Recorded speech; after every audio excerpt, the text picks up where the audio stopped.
Hello guys, कैसे हैं आप सब? I hope you guys are doing fantastic.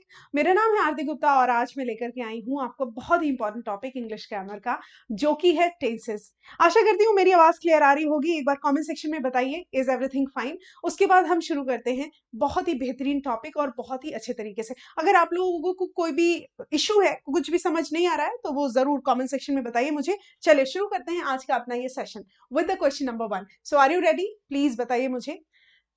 हाँ, क्वेश्चन नंबर 1 है हमारा। देखिए यहाँ पर जो हम कर रहे हैं, कोई भी क्वेश्चन जो आपको नहीं समझ आ रहा है उसको मैं 2 से 3 बार समझाऊंगी, बट इस टॉपिक को समझना वाकई बहुत इंपॉर्टेंट है। सो टेंसेस हर एग्जाम में काम आता है। It is a basic topic. अगर इसको आप कर लेते हैं तो इंग्लिश के बेसिक्स ऑलमोस्ट आपके क्लियर हो जाते हैं, है ना? क्लियर है ना सारी चीजें? चलिए फिर, इस क्वेश्चन नंबर 1 में 4 ऑप्शन है। लिखा हुआ है ही always dash up at 5 AM। अब ये बताइए कि चारों ऑप्शंस में से कौन सा ऑप्शन करेक्ट होगा। सारे लोग जो है वो आंसर गेस कीजिए और उसके बाद हम आपको बताएंगे कि कौन सा ऑप्शन करेक्ट है और उसका रीजन क्या है। सो पहला ऑप्शन है गेट्स, दूसरा ऑप्शन है विल गेट, तीसरा है इज गेटिंग अप और चौथा है कोई ऑप्शन ही नहीं है।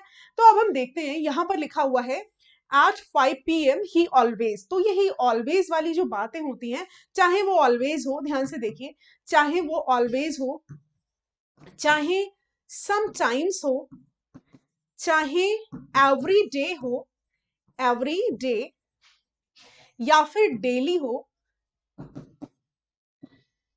या फिर सेल्डम हो, ये जो कुछ एडवर्ब्स हैं ये हमेशा क्या करते हैं, आपके टेंस को प्रेजेंट इंडेफिनिट टेंस का बनाते हैं।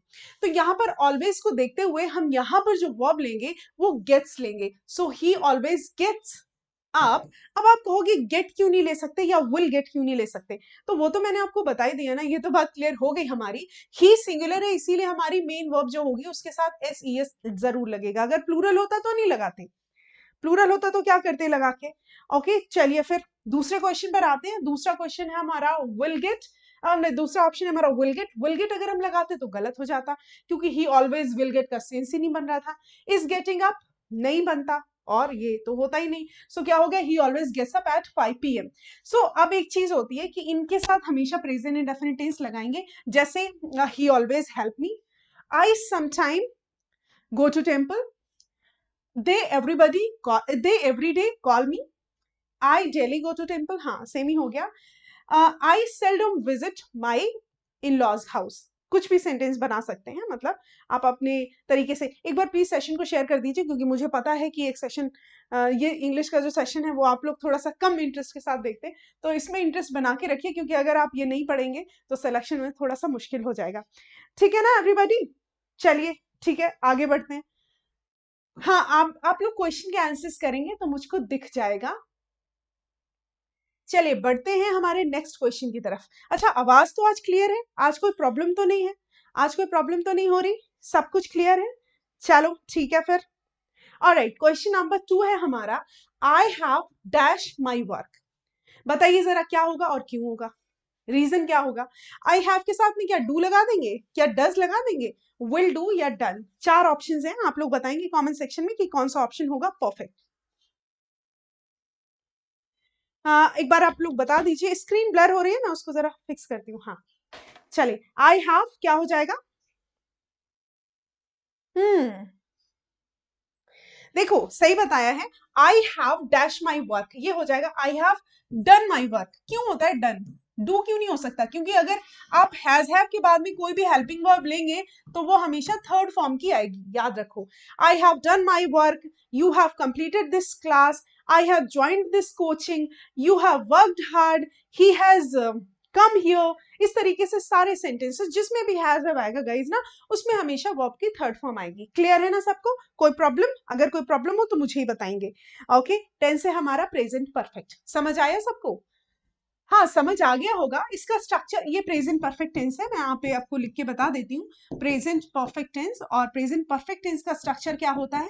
प्रेजेंट परफेक्ट टेंस जनरली हमें कंप्लीट एक्शन बताता है, जिसमें सब्जेक्ट के साथ हैज हैव और वर्ब का थर्ड फॉर्म होता है। ठीक है ना? Clear? Subject has have plus verb का third form. Yes, yes, yes. Very nice. You guys are answering correctly. That's amazing. आप लोग अच्छा आंसर कर रहे हैं एंड बहुत ही अच्छी बात है. Okay, let's jump to the next question. I have already dashed the red fort. It is also having the same concept, you know. चलिए जी, आप लोग के कमेंट्स जो हैं वो मुझे क्लियर दिखाई दे रहे हैं. आप लोग बस जो है राइट आंसर कीजिए. तो देखते हैं कितने लोग इंग्लिश पढ़ने के लिए सिंसियर हैं. अगर आप सच में सिंसियर हैं तो सेशन को फटाफट शेयर करेंगे, और अगर शेयर नहीं करेंगे तो मैं समझ जाऊंगी कि आपको इंग्लिश पढ़नी नहीं है. हाँ जी, इसमें आप ऑप्शन क्या बता रहे हैं? I have already. अब वही चीज है, आई हैव ऑलरेडी वर्ब का थर्ड फॉर्म कहाँ पे है? फटाफट लगा दो, सीन है. तो यहाँ पे क्या हुआ? I have already seen the red fort. मैं तो रेड फोर्ट पहले देख चुकी हूँ. आपने कभी देखा क्या? आपने नहीं देखा तो देखिए, अच्छी जगह है, देख सकते हैं. अगर आपको कभी मौका मिले रेड फोर्ट देखने का तो जरूर देखेंगे, और फिर ये सेंटेंस बोलेंगे कि I have already seen the red fort. कोई भी कार्य अगर पहले कर चुके हैं तो उसके लिए आप ये वाला सेंटेंस, मतलब इस तरीके से सेंटेंस बना सकते हैं. Let's jump to the next question. Don't make a noise. शोर मत मचाओ. शी मतलब शी जो है वो क्या कर रही है? शी स्लीप होगा, या शी विल स्लीप होगा, या शी इज स्लीपिंग होगा, या फिर शी बना रहेगा? बताओ भाई. ये मत सोचो कि मैं कमेंट्स नहीं देख रही हूं, मेरी नजर तुम लोगों पर ही है. हाँ जी. देखो, आपको पता है कि जब भी आप क्वालिफाई करते हैं कोई एग्जाम, जैसे जो अभी एग्जाम्स के सब वो आ रहे हैं फॉर्म्स, एप्लीकेशन फॉर्म्स, तो उसमें सबसे ज्यादा अगर इंग्लिश है तो सबसे ज्यादा स्कोर जो है इंग्लिश करती है, इंपॉर्टेंट रोल प्ले करती है. सो इसको आपको ध्यान से करना है. हाँ, don't make a noise. She क्या हो जाएगा? Sleep, sleep. अब देखो, शोर मत बचाओ, वो सो रही है ऐसे बोलते हैं ना, तो शी स्लीपिंग हो जाएगा. क्या किया है आप लोगों ने? नहीं, सोएगी नहीं, शी इज स्लीपिंग, वो सो रही है. जैसे मैं आपसे कहूं कि ऐसा है, बातें मत करो, मैं पढ़ा रही हूं. डोंट हैव द कॉन्वर्सेशन या don't talk, I am teaching. कैसे बोलूंगी? मत बात करो, मैं पढ़ा रही हूँ. कोई जैसे कल बच्चे कल परसों बोल रहे थे कि मैडम पढ़ा रही हैं, बातें मत करो. ऐसे don't talk, madam is teaching, teaching us, ऐसे करके. गुस्से में.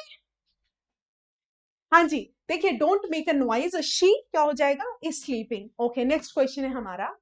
समझ आ गया ना? जब भी ऐसा कोई सेंटेंस बोलेंगे, डेमो देंगे कि ऐसा मत करो, वो ऐसा काम कर रहा है. जैसे घर पे होते हैं, मतलब आपकी मॉम बोलती है ऐसा मत करो, तुम पिता द्वारा पीटे जाओगे, पिता ये काम कर रहे हैं, तो ऐसे करके बताते हैं. तो बाकी कोई ऑप्शन नहीं था. दे. अब इस क्वेश्चन का आंसर आप लोगों को बताना है, और ऐसे आगे आने वाले सारे क्वेश्चंस के आंसर्स मैं आपको बताऊंगी. Ready everyone? Come on. जिसको भी इंग्लिश में प्रॉब्लम है, जैसे आप कहते हैं मुझे इंग्लिश पढ़ना नहीं आता, या फिर मैं जो है हमेशा इंग्लिश देखते ही भाग जाता हूँ, इंग्लिश का जहाँ पे क्लास चल रहा होता है वहां से 4 कदम दूर ही रहता हूँ, मतलब इंग्लिश एक तरफ चल रहा है और एक तरफ स्पेनिश चल रहा है, तो मैं स्पेनिश पढ़ लेता हूँ, इंग्लिश नहीं पढ़ता क्योंकि इंग्लिश से मेरे को एक फोबिया है. वो वाला काम नहीं करेंगे. जिस चीज से डरेंगे ना वो उतना दूर होती चली जाएगी, चाहे वो इंग्लिश हो या कोई लड़की. मतलब लड़कों के केस में भी ऐसा सेम है. तो उससे हमेशा मतलब रूबरू होंगे, इंटरैक्ट होंगे. सो जैसे यहाँ पर हो रहे हैं, देखो लास्ट ईयर कहीं भी होगा, टुमारो सॉरी येस्टरडे कहीं भी होगा. ध्यान से देखना, येस्टरडे कहीं भी होगा ना, लास्ट ईयर कहीं भी होगा ना, सम डेज बैक कहीं भी होगा, सम डेज बैक.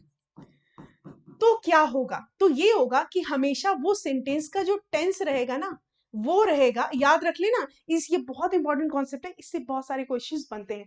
तो वो जो टेंस होगा ना, वो होगा प्रेजेंट, सॉरी पास्ट. प्रेजेंट लिख रही हूँ. Past indefinite. कौन सा टेंस होगा? Past indefinite. चलो सारे लोग पास्ट इंडेफिनिट का स्ट्रक्चर बताओ. ये स्ट्रक्चर है सब्जेक्ट प्लस वर्ब का सेकेंड फॉर्म, ये होता है स्ट्रक्चर. तो अब इसमें भी वही करेंगे. क्या करेंगे बताओ? कुछ बच्चे बहुत ही ज्यादा इंटेलिजेंट है इस क्लास में. दे दे वेंट हो जाएगा. क्यों हो जाएगा? क्योंकि ये second form of the verb है. Okay, so they went. So they went to Shimla last year. जैसे मैंने कहा कि मैंने कल आपको पढ़ाया, मैंने कल आपको वोकैबुलरी पढ़ाई. I taught you vocabulary yesterday. I taught you vocabulary yesterday. I taught you क्यों बोला? आई वाज टीचिंग यू नहीं, I taught you because yesterday मैंने ये सा काम किया, तो वो वही बोलेंगे. क्लियर है ना सबको? अच्छा, उधर एक्चुअली उधर जो है, आप लोग सोच रहे हो मैं कैमरे के सामने क्लियर नहीं कर रही हूँ, उधर क्यों कर रही है? वो मुझे उधर आपके कमेंट्स चलते हैं ना, तो फिर मुझे ऐसा लगता है कि उधर से इंटरेक्ट हो रही हूँ. ह्यूमन बिहेवियर है. खैर कोई बात नहीं, नेक्स्ट क्वेश्चन पर आते हैं. विल यू गो. ये तो सिंपल क्वेश्चन है. बताइए कौन आंसर करेगा? आप लोगों ने अभी तक सेशन को शेयर नहीं किया है, क्या चाहते हैं? हाँ जी, विल यू गो, क्या तुम जाओगे मूवी को देखने, क्या तुम मूवी देखने जाओगे? इसमें तो ऐसे ही अप्रोच से ही, जब भी आप किसी लैंग्वेज को या किसी सब्जेक्ट को पढ़ते हैं ना, कुछ चीजें तो अप्रोच से ही सॉल्व हो जाती हैं। Will you go to see the movie, to see a movie, yes और नो, क्लियर है ना? Will you go to see a movie, question number 6, everybody answered correctly. Okay, so will you go to see a movie, ये हो गया हमारा perfect. Next question, देखो अब एक चीज यहां पर मैं आपको बता दूं, विल यू गो इसके बाद में टू सी ही आएगा कभी भी। देखो टू के बाद में आईएनजी फॉर्म नहीं आता है, टू के बाद में आईएनजी फॉर्म नहीं लिखते हैं, है ना? और विल यू गो के बाद में सीन वर्ब का थर्ड फॉर्म भी नहीं लिखते हैं, और ये तो होगा ही नहीं, तो will you go to see the movie. अच्छा, जैसे मैंने कहा I am here to teach you English, तो टू टीच यू इंग्लिश बताया ना मैंने, ऐसे नहीं कह सकते I am here to teaching you English, गलत हो जाएगा। I am here to teach you English, वैसे ही टू सी द मूवी, ऐसे करके सेंटेंसेस बनाएंगे।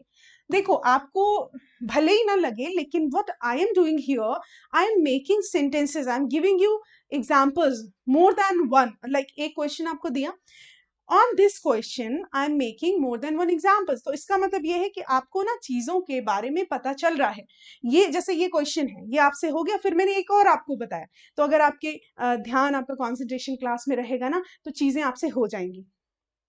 क्या बात है, very nice, very nice, everybody is answering correctly. यहां पर लिखा हुआ है he has been dash the plans for 2 hours। देखो किसी भी सेंटेंस में फॉर लगा दो, सिंस लगा दो, तो उसमें हमेशा present perfect continuous, past perfect continuous, present perfect, past perfect, बस यही टेंसेस लगाना, और कोई टेंसेस लगाएंगे तो बात बिगड़ जाएगी, ठीक है ना? सो ही हैज बीन, अब ये तो लगाइए, वर्ब का आईएनजी फॉर्म हो जाएगा watering, he has been watering. जैसे मैंने कहा कि मैं 1 घंटे से इंग्लिश पढ़ा रही हूं, तो इसकी इंग्लिश क्या होगी? I have been teaching English for 1 hour, ठीक है, 1 घंटे से मैं इंग्लिश पढ़ा रही हूँ। ओके, सो आप लोग पढ़ाई पे ध्यान दीजिए, आप लोगों का पढ़ना आपके भविष्य के लिए बहुत जरूरी है, सो इसीलिए, और सेशन को शेयर करते रहो। एक बार हम एक ऐसा सेशन लाएंगे जिसमें हम आपको पहले बता देंगे कि I am going to you know talk to you, मतलब एक ऐसा सेशन लेंगे जहां पर पहले से ही थंबनेल में लिखा देंगे कि अब अपनी समस्याएं जो है आप मुझसे पूछ सकते हैं। चलिए नेक्स्ट क्वेश्चन पर आते हैं। लिखा हुआ है I was dash food when he came in, I was food when he came in, क्या होगा यहाँ पे बताइए सारे लोग? I was dash when he came in. अब देखो यहाँ पर जो ऑप्शंस हैं उनको देख करके आप बहुत सारे काम कर सकते हैं, और मैं आपको भी बहुत सारी चीजें बता सकती हूँ, तो आप लोग बताइए, ठीक है? बताइए क्वेश्चन के आंसर्स।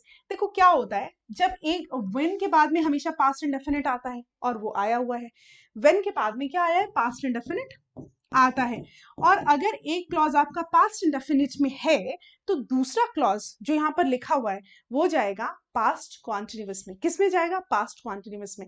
तो क्या हो जाएगा? आई वॉज कुकिंग फूड, मैं खाना बना रही थी। जो भी बच्चे सेशन को देख रहे हैं, याद रखें, इसको आपको क्या करना है, इसको आपको मतलब इसी सेंटेंस के जैसा एक सेंटेंस और पैदा करना है। क्या आप कर लेंगे? देखो अब यहाँ पर जैसे लिखा है I was cooking food when he came in, तो यहाँ पर ए ऑप्शन करेक्ट हो गया। जैसे मैंने कहा कि I was teaching you when my father came inside this room, I was teaching you. जैसे you were talking to each other when I started teaching. तो इस तरीके से मतलब आप सेंटेंसेस हजारों बना सकते हैं, बड़ा मजा आएगा। जिस दिन आपको इंग्लिश आ गई ना, उस दिन आप कहोगे कि हाँ क्लासेस वाकई में बेनिफिशियल थी। नेक्स्ट क्वेश्चन पर जाते हैं। नेक्स्ट क्वेश्चन है he dash us to go out in the boat yesterday. क्या हो जाएगा? He dash us to go out in the boat yesterday। क्या हो जाएगा? does not allow, allows, did not allow, has not allowed। इतने options हैं, कौन सा ऑप्शन करेक्ट है?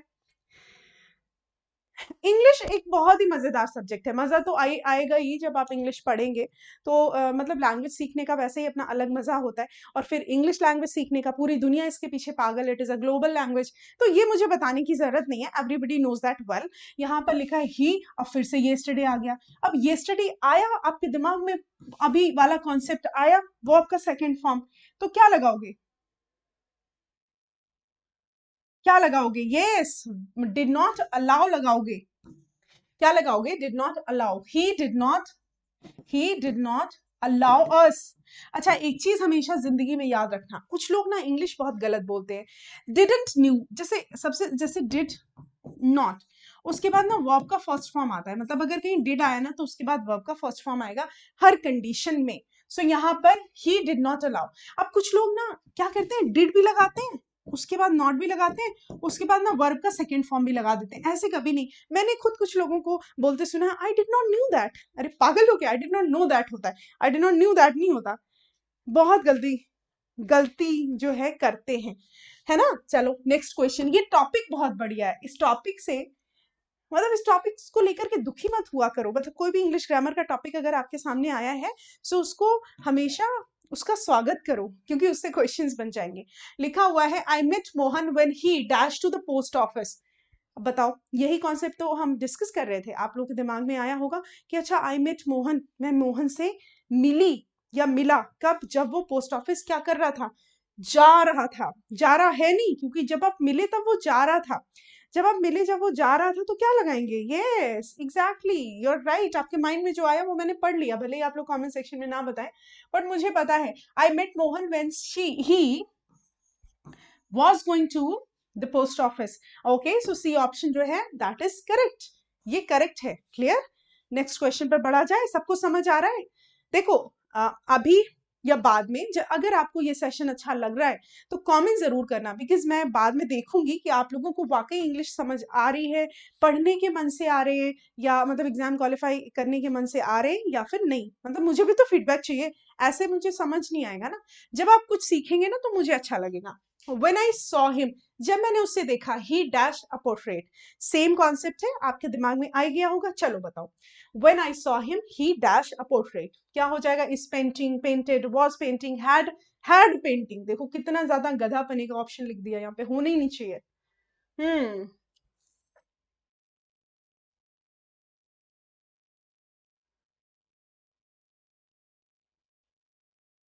बताओ बताओ भाई अपना दिमाग पे जोर डालो, मतलब अपने दिमाग पे कभी कभी हिंदी की ग्रामर भी बिगड़ जाती है ना, तो भी sentence. When I saw him, जब मैंने उसे देखा, ही क्या कर रहा था, was painting a portrait, portrait को पेंट कर रहा था।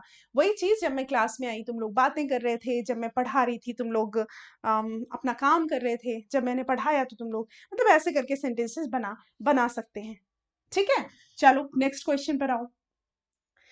हाँ, ये क्वेश्चन थोड़ा सा अलग है, मैं आपको इसको पूरा कॉन्सेप्ट समझा के बताऊंगी, इसीलिए पेशेंस रखो। पहले तो तुम लोग गेस करो कि होगा क्या है। मैं आपको एक बहुत अच्छी चीज बताती हूँ। एक होता है हैंग, हैंग का मतलब क्या होता है, हैंग का मतलब लटकाना। एक और होता है हैंग, इसका मतलब होता है लटकना। एक हैंग लटकाना, एक हैंग लटकना।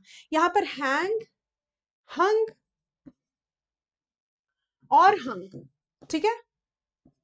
एक तो हुआ ये, दूसरा हुआ हैंग, हैंग्ड और हैंग।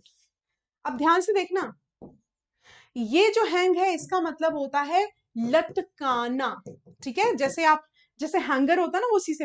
एक होता है हैंग्ड, हैंग्ड का मतलब होता है लटकना। कहाँ लटकना, फांसी पर।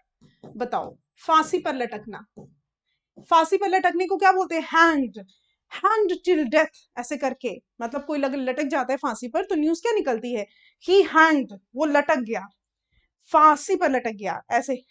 अब एक हैंगओवर भी होता है, अब वो हैंगओवर तुम लोग अच्छे से जानते होगे हैं, उसको एक्सप्लेन करने की जरूरत नहीं है, यू नो दैट वेल। चलो बताओ, तो अब एक चीज बताओ, ये जो पिक्चर है उसको क्या होगा, इफ दे क्या होगा, people would be able to see it. तो कौन सा ऑप्शन यहाँ पे करेक्ट है, आप लोग ऑप्शन बताओ। मैं मतलब आप लोग दिमाग लगाओ, बताऊंगी तो मैं ही, आप लोग सिर्फ दिमाग लगाओ। यहाँ पर लिखा हुआ है इफ दे। अब देखो, यहाँ पर अगर वुड लिखा हुआ है तो यहाँ पर जाहिर सी बात है कि पास्ट की बात हो रही है, तो इसीलिए इधर भी वर्ब का सेकंड फॉर्म ही लगाया जाएगा। और हैंग का मतलब मैंने क्या बताया, लटकाना। तो पिक्चर को तो फांसी की सजा नहीं दी जाएगी, उसको लटकाया जाएगा, ट्रस्ट मी। तो हमारा ऑप्शन हंग हो जाएगा, सी ऑप्शन जो है वो करेक्ट होगा। कौन सा option, C. If they hung the picture lower, अगर उन्होंने पिक्चर को थोड़ा सा नीचे लटकाया होता, people would be able to see it, लोग उसे देख पाते। लोगों ने उसे देख नहीं पाया क्योंकि उन्होंने पिक्चर को चला दिया ऊपर, पिक्चर को लटका दिया ऊपर। क्लियर हो रही है ना बात। समझ किसको किसको आ रहा है ये बताओ, समझ आ रही है चीजें। This is a very important thing. चलिए भाई नेक्स्ट क्वेश्चन की तरफ बढ़े। क्वेश्चंस बहुत अच्छे हैं, आप लोग बस समझ पाओ। ये देखो कितना छोटा सा क्वेश्चन है, अपने आप में ही एक बड़ा मजेदार सा क्वेश्चन है। कह रहे हैं कि my brother will visit Delhi, Delhi sorry Delhi मतलब दिल्ली, मेरा भाई दिल्ली विजिट करेगा। व्हेन, कब करेगा? व्हेन ही, अब यहां पर क्या, ही वॉज फ्री, जब वो फ्री था, या ही बी फ्री, इसका तो कोई मतलब ही नहीं है। ही इज फ्री, जब वो फ्री होगा तब, या he will have been free. चार ऑप्शंस हैं और चारों बहुत ही अच्छे लेवल के ऑप्शंस हैं। मैं आपको इसमें कॉन्सेप्ट भी बताऊंगी, और मैं जो है और भी अच्छी अच्छी बातें बताऊंगी आपको। लिखा हुआ है my brother will visit Delhi, मेरा भाई दिल्ली विजिट करेगा व्हेन ही इज फ्री। अब आप कहोगे है इस कैसे लगा दिया? इसलिए लगा दिया क्योंकि व्हेन के बाद में कभी व्हेन वाले क्लॉज में विल का यूज होता नहीं है, तो ये वाला तो वैसे ही हट गया। अब पास्ट में होगा नहीं, क्योंकि अगर ये फ्यूचर सिंपल का विल बात कर रहा है तो यहाँ पे पास्ट आएगा ही नहीं, तो ये प्रेजेंट इंडेफिनिट ही आएगा, तो ही इज फ्री हो जाएगा, है ना। अब बी प्लूरल होता है तो बी भी नहीं आएगा, और ये पास्ट है तो ये भी नहीं आएगा, ये भी नहीं आएगा, तो इज आएगा, ही इज फ्री। देखो एक चीज और मैं टेंसेस में बता दूं। अच्छा आप लोग सोचो, अगर कोई सेंटेंस में ऐसे, जैसे मैंने कहा कि they are students, they are students, ध्यान से देखना। हाँ लेकिन ध्यान से समझना भी, ये मत कहना टीचर को आता नहीं है, मैं बहुत सालों से पढ़ा रही हूँ। हाँ, they are students, he is free, ये दो सेंटेंसेस हैं। इन सेंटेंसेस को अगर मैं आपसे पूछूं कि इनका टेंस बताओ, तो कौन सा टेंस बताएंगे? सोचो सोचो और बताओ। ठीक है, अगर आप ये वीडियो देख रहे हो, किसी भी टाइम देख रहे हो, आप इसको इसके आंसर करो कमेंट सेक्शन में, तो मैं देख ही दूंगी, देख ही लूंगी। ठीक है ना? हाँ बताओ भाई। लिखा है they are students, he is free, कौन, ये दोनों जो टेंसेस हैं ये कौन से टेंसेस में आते हैं, है ना? सोचो। आवाज तो ठीक है ना? आवाज नहीं बिगड़नी चाहिए, आवाज अच्छी आनी चाहिए। हम्म, देखो अब यहाँ पर एक चीज मैं बता देती हूँ। अगर आपको लग रहा है ये प्रेजेंट कॉन्टिन्यूअस है तो आप गलत हैं। क्यों? क्योंकि यहाँ कोई भी अगर कॉन्टिन्यूअस टेंस होता है, दुनिया का कोई भी अगर कॉन्टिन्यूअस टेंस है, तो वो हमेशा आईएनजी फॉर्म लेके चलेगा। कॉन्टिन्यूअस का मतलब ही आईएनजी फॉर्म, इन दोनों में आईएनजी फॉर्म नहीं है। इसका मतलब ये है कि ये दोनों आईएनजी फॉर्म में नहीं है तो कॉन्टिन्यूअस भी नहीं है। ऐसे सेंटेंसेस जिसमें इज एम आर के बाद डायरेक्ट सेंटेंस की इंफॉर्मेशन दी जाती है, वो सेंटेंसेस माने जाते हैं present simple. Present simple, present की बात कर रहे हैं तो प्रेजेंट सिंपल, अगर वॉज वर होता तो पास्ट सिंपल। ऐसे सेंटेंसेस को हम प्रेजेंट सिंपल के नाम से जानते हैं। इनका स्ट्रक्चर होता है subject plus is am are, और उसके बाद हम सब्जेक्ट कॉम्प्लीमेंट, मतलब सब्जेक्ट की इंफॉर्मेशन को बोलते हैं हम सब्जेक्ट कॉम्प्लीमेंट। ठीक है ना? ये चीज अगर आप समझ गए ना तो आगे आपकी प्रॉब्लम सॉल्व हो जाएगी। ये मैं इसलिए बता रही हूँ क्योंकि आपका ये जो पार्ट है ना सेंटेंस का, ये प्रेजेंट सिंपल का है और ये फ्यूचर सिंपल का है, तो इसीलिए मैंने आपको ये वाली इंफॉर्मेशन बीच में दी है। बताइए जरा, क्लियर हो रही है बातें? क्लियर हो रही है बातें? अगर नहीं हो रही है तो कैसे क्लियर होगी वो भी बता दो। चलिए भाई नेक्स्ट क्वेश्चन की तरफ बढ़ते हैं, और इस क्वेश्चन पे थोड़ा सा रुकेंगे क्योंकि इसका कॉन्सेप्ट हमने पहले ही बता दिया है। होता क्या है, अगर आपका, देखो एक मैं आपको एक ट्रिक देती हूँ जिससे आप ये क्वेश्चन सॉल्व कर सकते हैं। ट्रिक क्या है? देखो अगर इफ क्लॉज, जो इफ से शुरू होने वाला पार्ट है, अगर उसका टेंस प्रेजेंट सिंपल होता है, अगर उसका टेंस प्रेजेंट सिंपल होता है, तो आपका जो मेन क्लॉज होता है वो फ्यूचर सिंपल में चला जाता है। समझिए इस बात को, जैसे कि इफ के बाद में अगर आया आपका सब्जेक्ट प्लस वर्ब का फर्स्ट फॉर्म, या वर्ब का सिंगुलर फॉर्म, एस या ईएस वाला फॉर्म, तो हमारा ये जो क्लॉज होगा ये किस में जाएगा? सब्जेक्ट प्लस विल शैल, और विल शैल के बाद में वर्ब का फर्स्ट फॉर्म। इसको हम टाइप 1 कंडीशनल बोलते हैं। अब इसी को देखते हुए इस क्वेश्चन को आप आंसर करेंगे। ठीक है, करो फिर, करो क्वेश्चन के आंसर सारे। अब तक तो मेरी बातों से, अब तक तो मेरी बातों से आप काफी इंटरेक्ट हो गए होंगे। बताओ, if it rains the match, यहां पे रुका हुआ है। If it rains present indefinite, the match will, और विल के बाद वर्ब का first form be, cancel, will be, be part जो है वो करेक्ट। ठीक है, if it rains the match will be cancelled. Yes, clear हुई बात? चलो भाई नेक्स्ट क्वेश्चन पर आते हैं। नेक्स्ट क्वेश्चन क्या है हमारा? नेक्स्ट क्वेश्चन पे आइए। इसमें मैंने आंसर लगा दिया। विल बी, हाँ विल बी होगा क्योंकि ये टाइप वन कंडीशनल है, ये रूल है, आप चाहो तो नोट कर सकते हो। ठीक है।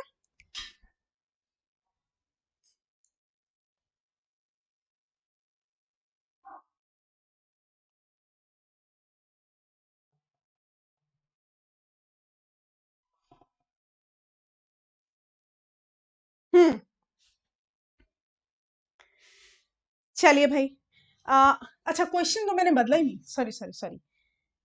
देखो, the labours are the tree. Simple सी बात है, बहुत ही सिंपल सी बात है, आप लोग बताओ बस। The labours dash the tree, क्या हो जाएगा? हम्म यहाँ पर लिखा है द लेबरर्स, लेबरर्स मतलब जो काम करते हैं, आर कटिंग द ट्री। अब यहाँ कट तो होगा नहीं क्योंकि इज एम आर के बाद वर्ब का आईएनजी फॉर्म लगाएंगे तो सेंस बनेगा। ये तो कोई प्रेजेंट इंडेफिनिट है नहीं, है ना। जो इन्फॉर्मेशन दी जाएगी यहाँ तो आईएनजी फॉर्म, वर्ब के वर्ब प्लस आईएनजी फॉर्म, इसको V four, fourth form of the verb बोलते हैं, याद रखिए। Fourth form of the verb क्या होता है? हम्म ठीक है। नेक्स्ट क्वेश्चन है, I could get a job easily if I, यहां पे क्या लगेगा? ये अभी देखो, जो अभी कराया इसके पहले वो तो प्रेजेंट में था, तो इसीलिए उसमें प्रेजेंट इंडेफिनिट के बाद फ्यूचर सिंपल था। इसमें आई कुड में पास्ट है तो इसीलिए इसमें पास्ट के वर्ब लगाएंगे। तो क्या होगा, सोच के बताओ।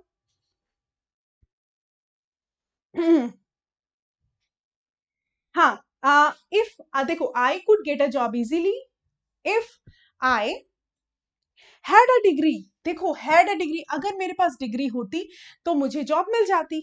If I could get a job easily if I had a degree. इस टाइप से आप बनाएंगे सेंटेंसेस, क्योंकि इसमें ये वाला कुड के बाद वर्ब का फर्स्ट फॉर्म लगा हुआ है तो इसमें वर्ब का सेकंड फॉर्म, मतलब पास्ट इंडेफिनिट। अच्छा, एक चीज और मैं यहाँ पे आपको समझा देती हूँ। ये जैसे ये हैड लिखा हुआ है, ये वर्ब का सेकंड फॉर्म है यहाँ पे, क्योंकि आगे कोई वर्ब नहीं है। यहाँ पर मैं दो सेंटेंसेस बताती हूँ। एक सेंटेंस है I had a car, I had a car. एक सेंटेंस है I had bought a car. मैं आपको जो भी इंफॉर्मेशन आपके एग्जाम के लिए इंपॉर्टेंट है वो सारा कुछ देने वाली हूँ। यहाँ पर लिखा है आई हैड अ कार। ये जो आई हैड अ कार लिखा हुआ है ना, ये हमारा टेंस कौन सा है, और इसमें हैड बॉट अ कार लिखा हुआ, ये हमारा टेंस कौन सा है। तो मैं आपको बताती हूँ, अगर अकेला हैड आया है, अकेला हैव आया, आगे कोई वर्ब नहीं आई है, तो ये जो टेंस होगा ये कभी परफेक्ट टेंस नहीं बनेगा। अकेला हैड आया है तो ये वर्ब का सेकेंड फॉर्म माना जाएगा और ये बनेगा पास्ट इनडेफिनिट, पास्ट इनडेफिनिट, जिसकी हिंदी होगी कि मैं एक कार रखता था, रखता था, समझ रहे हो। और यहाँ पर हैड प्लस वर्ब का थर्ड फॉर्म आया हुआ है तो ये बन जाएगा हमारा पास्ट परफेक्ट, जिसका मतलब होगा कि मैं एक कार खरीद चुका था। तो ये रखता था मतलब ये था को डिनोट करेगा और ये चुका था को डिनोट करेगा। तो टेंस हमारे दोनों अलग अलग बनेंगे, और दो बार हैड भी कभी कभी आ जाता है, खैर कोई बात नहीं, ये पास्ट परफेक्ट है आपका। ओके, ये कौन सा टेंस है? Past perfect. समझ आ रही है बात? जो बच्चे थियरी पढ़ना चाहते हैं वो बहुत ही ज्यादा मतलब इस वीडियो को ध्यान से देखें, क्योंकि उनके लिए ये वीडियो काफी इंपॉर्टेंट है। हाँ, तो इस हिसाब से हमारा जो क्वेश्चन का राइट आंसर था ना वो हैड था। इस हिसाब से राइट आंसर हैड था। अच्छा, ये वाला क्वेश्चन जो है वो अपने आप में एक बहुत बड़ा इंपॉर्टेंट क्वेश्चन है। जो ये वाला क्वेश्चन है ना वो बहुत अच्छा इंपॉर्टेंट क्वेश्चन है, लेकिन अगर आप लोगों ने सेशन को अभी भी लाइक शेयर नहीं किया है तो बहुत गलत बात है, क्योंकि अगर इंग्लिश पढ़नी है तो आपकी जिम्मेदारी बनती है कि आप भी सेशंस को शेयर करें। ओके, कौन कौन बच्चे यहाँ पे हैं ऐसे जिन्होंने सेशन को शेयर किया हुआ है, एक बार जरा बताएं, so that I could get to know that. हाँ, the hens into the house if you had shut the door.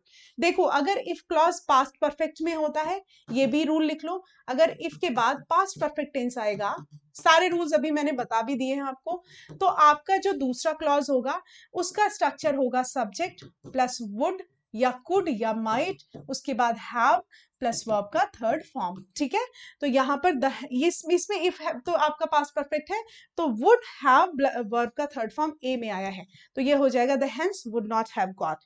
जितनी ज्यादा आप लोग चीजों को ध्यान से करेंगे उतने ही ज्यादा आपके क्वेश्चंस भी सॉल्व होंगे। तो क्वेश्चन सॉल्व होने पर फोकस करो। ये देखो, आप लोग अब दिमाग में ये भी आ सकता है कि अरे थियरी तो पढ़ ही नहीं रहे हैं, क्या करें, थियरी नहीं पढ़ रहे हैं कैसे चलेगा। वो मत सोचो, आप इन पर ध्यान दो, अपने आप थियरी समझ आ जाएगी, डोंट वरी। ओके, चलो भाई नेक्स्ट क्वेश्चन पर आते हैं। सिर्फ पढ़ाई और पढ़ाई होगी और बाकी तो मैं आपको जोक सुना सकती हूँ, ऐसा नहीं है, लेकिन अभी ना आप लोग थोड़ा थोड़ा पढ़ लो, फिर मैं आपको इंग्लिश में जोक सुनाऊंगी। अभी क्या है ना, अगर मैंने अभी आप लोग इंग्लिश की क्लासेस उतनी लेते नहीं हो, उतने इंटरेस्टेड नहीं हो, जब आपको इंग्लिश पढ़ने में मजा आएगा ना, तो मैं इंग्लिश के जोक सुनाऊंगी, तो आप लोग उन जोक्स को समझ पाओगे। अभी पता क्या होगा, मैं जोक सुनाऊंगी, आप लोग हंसोगे भी नहीं, सो मेरे जोक्स वेस्ट हो जाएंगे। So I don't want my jokes to be wasted. समझ रहे हो ना, लेवल देख रहे हो? हाँ, लास्ट वीक, ये लास्ट वीक आ गया यहाँ पे। अब अगर लास्ट वीक यहाँ आया है तो कहानी बदल जाएगी। कहानी कैसे बदलेगी? आप बदलोगे कहानी। Will, see, saw, have seen और नन में से कौन सा ऑप्शन आएगा? मैंने अभी कॉन्सेप्ट डिस्कस किया है। अगर आपको थोड़ा सा भी अपने पीछे जाओ, हैं तो बच्चे मेरे साथ, ये तो मेरे को दिख रहा है कि बच्चे मेरे साथ है, थोड़ा सा पीछे जाओ, बताओ क्या होगा right answer. Last week the boys, यहाँ पर ए, ये गलत दिख गया, यहाँ पर ए आएगा। अब बताओ, लास्ट वीक, पिछले हफ्ते, the boys, last week, yesterday, some days back, verb का सेकेंड फॉर्म यानी saw a magic show. Saw क्या है? Second form of the verb. अरे पिछले हफ्ते लड़कों ने मैजिक शो देखा। वैसे लड़के मैजिक शो देखते हैं क्या? लड़के मैजिक शो देखते नहीं है।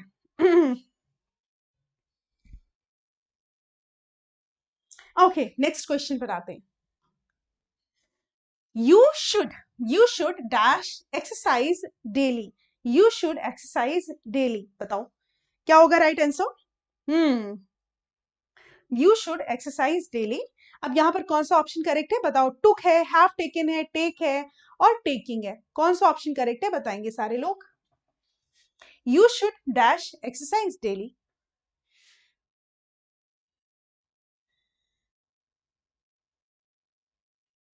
देखो, यू शुड, अब यहाँ पर क्या हो गया, जो भी मॉडल वर्ब आती है ना, शुड है, कैन है, कुड है, माइट है, यूज टू है, ऑट टू है, नीड है, देयर, कोई भी मॉडल वर्ब ले लो, उसके साथ हमेशा first form of the verb he use होगी। और कोई वर्ब को फॉर्म यूज करके क्या करेंगे? कोई काम ही नहीं है किसी वर्ब के फॉर्म का। वी वन यूज करेंगे। वी वन क्या होता है? टेक होता है। यहाँ पे वी शुड टेक हो जाएगा। कुछ लोग टुक कह देते हैं गलती से। गलती नहीं करनी है ना आपको, गलतियां निकालने के लिए पैदा हुए हो, आपको गलतियां करनी नहीं है, आप गलतियां निकालोगे। ओके, चलो भाई नेक्स्ट क्वेश्चन पर आते हैं। अच्छे बच्चे हो इसीलिए आंसर सही दे रहे हो, वरना गलत कर रहे होते। बताओ बताओ। चलो, इस क्वेश्चन का answer, what dash if you press this button, what dash if you press this button, तो happens, happened, will happen या have happened, क्या होगा? सोच के बताओ क्या होगा अगर तुम इस बटन को प्रेस करोगे। कौन सी बटन मुझे नहीं पता, आप लोग सोचो, आप लोग आंसर करो क्या होगा। जो है कि आप लोग इस बटन को जब प्रेस करोगे तो क्या होगा, बताओ कमेंट सेक्शन में बताना।